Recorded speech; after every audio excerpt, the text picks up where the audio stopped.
Biological membranes, also called plasma or cell membranes, form barriers to provide specific environments for their contents.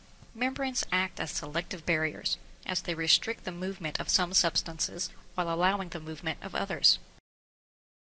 Plasma membranes are found surrounding all cells, differentiating the internal environment of the cell from the external or extracellular environment.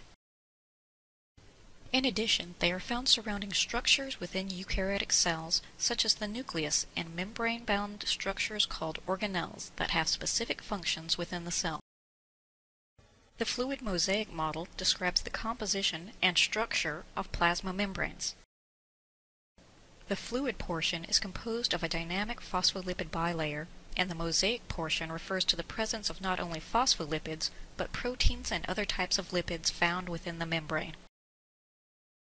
If you will recall, the head of a phospholipid molecule contains a phosphate, glycerol, and a polar or charged group, making it hydrophilic. Attached to the head are two nonpolar fatty acid tails. As in fats, these fatty acids can be saturated or unsaturated. So if we drop some phospholipids in water, the hydrophilic heads interact with water molecules, while the hydrophobic tails interact with one another to exclude the water molecules. These spherical droplets are called micelles.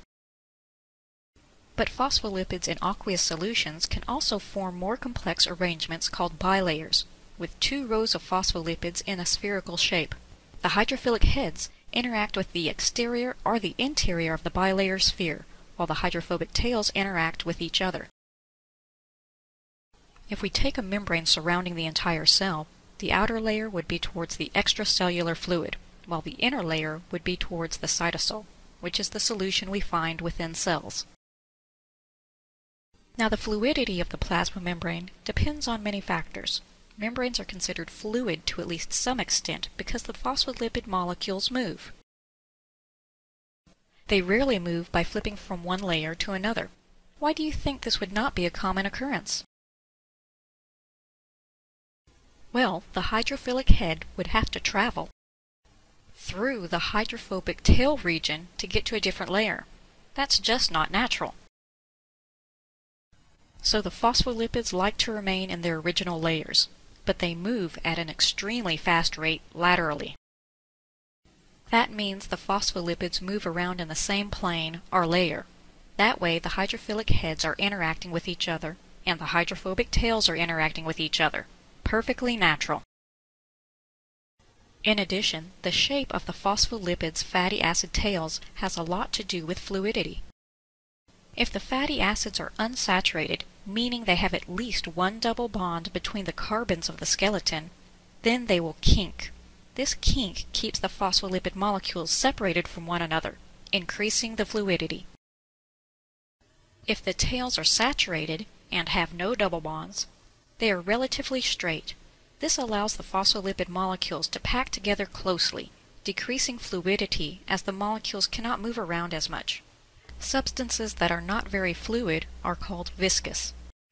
And other molecules embedded between the phospholipids can affect fluidity. Esters, such as the phytoesters found in plants and the cholesterol found in animals, tend to act as buffers to maintain a certain membrane fluidity. If the temperature decreases, the phospholipids would move around more slowly and compact closely together. As a result, fluidity would decrease. The esters, such as these cholesterol molecules, interact with the hydrophobic tails and keep them from compacting too much. This maintains fluidity.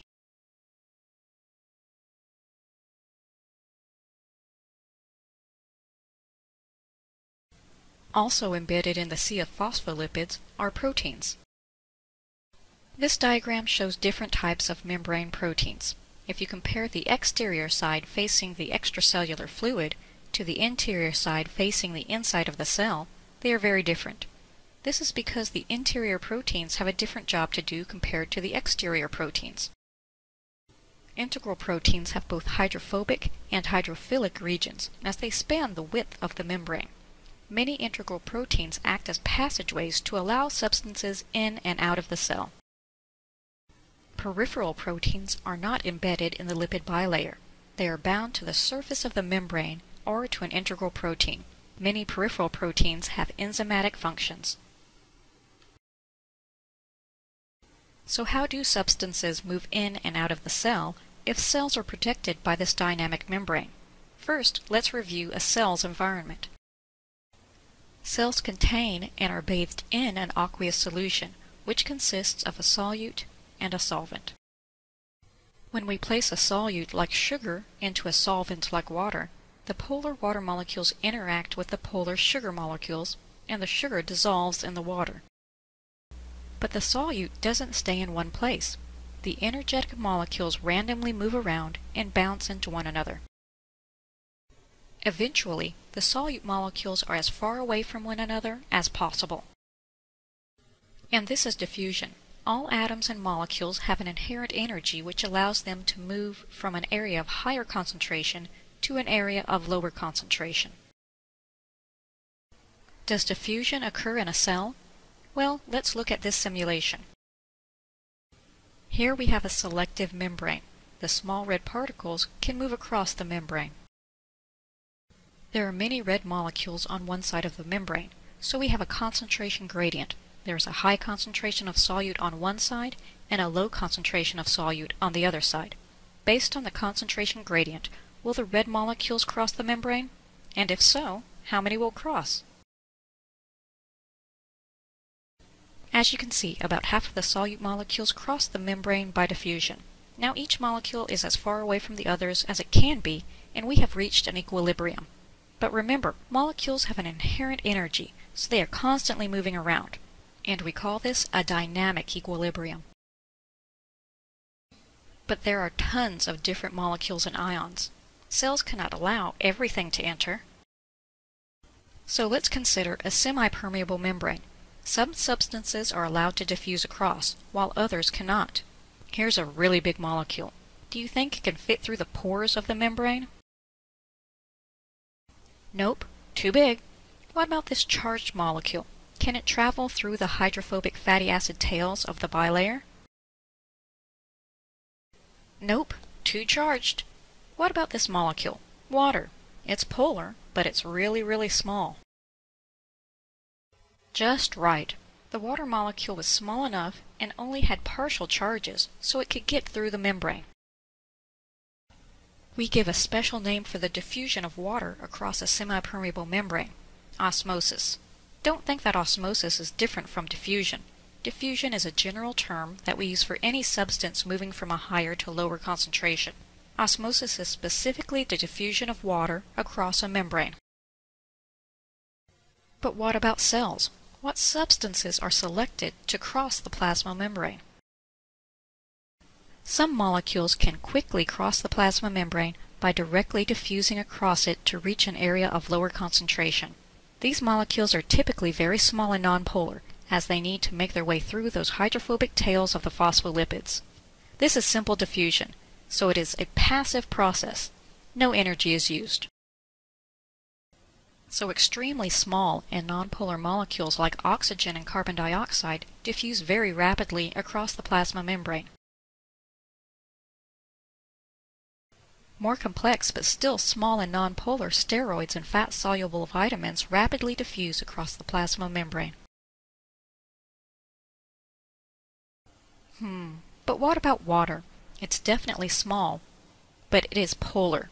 So while it does diffuse across the plasma membrane, it diffuses at a relatively slow rate.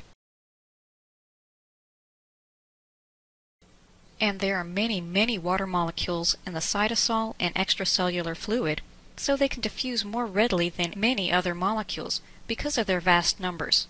But water still doesn't directly diffuse across the membrane fast enough to accommodate the needs of most cells. This is accomplished by our next type of diffusion. Facilitated diffusion is when a protein assists in the diffusion of a substance across the membrane. The cell may require these substances, but the molecules are just too large and are too charged to cross directly. Again, this is still a passive movement, as the protein is just helping the molecules diffuse.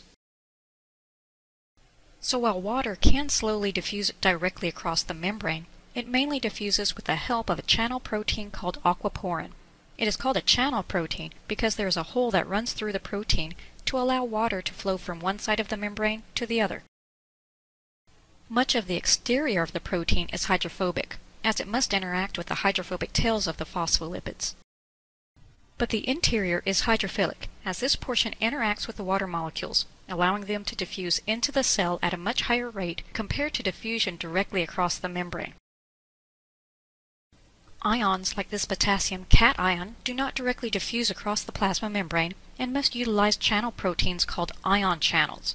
As ions are charged, they not only move due to a concentration gradient, but also an electrochemical gradient.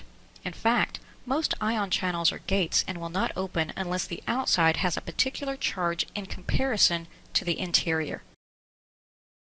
If the exterior of the cell has an overall positive charge in comparison to the interior, the cation will most likely move in the direction of that negative charge. The plasma membrane is somewhat permeable to glucose, as it is a small molecule, but it is still too big and too polar to diffuse at the rate required by most cells. The GLUT1 protein is a carrier protein in which glucose binds to the exterior side of the protein, which induces a conformational change. This means the protein changes shape, opening a channel that the glucose molecule can use to diffuse into the cell.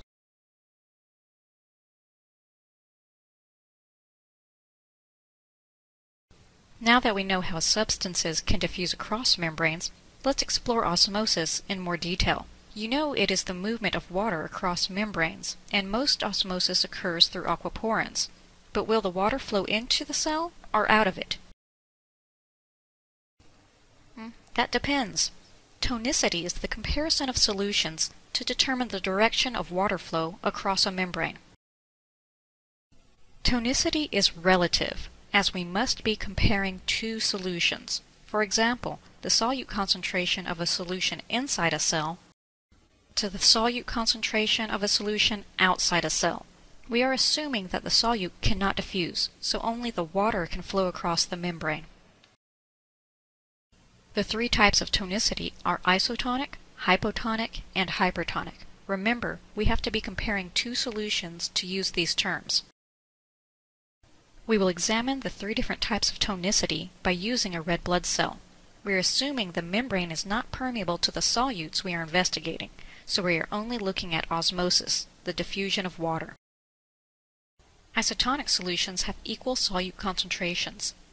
If a red blood cell is placed in an isotonic solution, there is a dynamic equilibrium. Water molecules still move in and out of the cell, but there is no net movement of water, meaning the same amount of water that moves out will move in. In isotonic solutions, the solute concentration outside the cell is the same as the solute concentration inside the cell. This is a red blood cell in an isotonic solution. It normally has that depression in the center. We say that the red blood cell is in osmotic equilibrium in isotonic solutions. A hypertonic solution has a greater solute concentration when compared to another solution. In this case, there would be a greater net movement of water out of the cell. This is because only the water can diffuse, not the solutes. When a cell is in a hypertonic solution, there is a greater concentration of water inside the cell. As there is more water inside the cell, it moves outside the cell by simple diffusion. Here's a good way to remember it. Water always moves to the area of greater solute concentration. So the red blood cell in a hypertonic solution would lose water and crenate or shrivel. A hypotonic solution has a lower solute concentration compared to another solution. If a red blood cell is placed into a hypotonic solution, there will be a net movement of water into the cell. As there is a higher water concentration outside the cell, the water moves into the cell by simple diffusion. Again, the water is moving to an area of higher solute concentration. A red blood cell in a hypotonic solution will swell and potentially burst if it takes in too much water.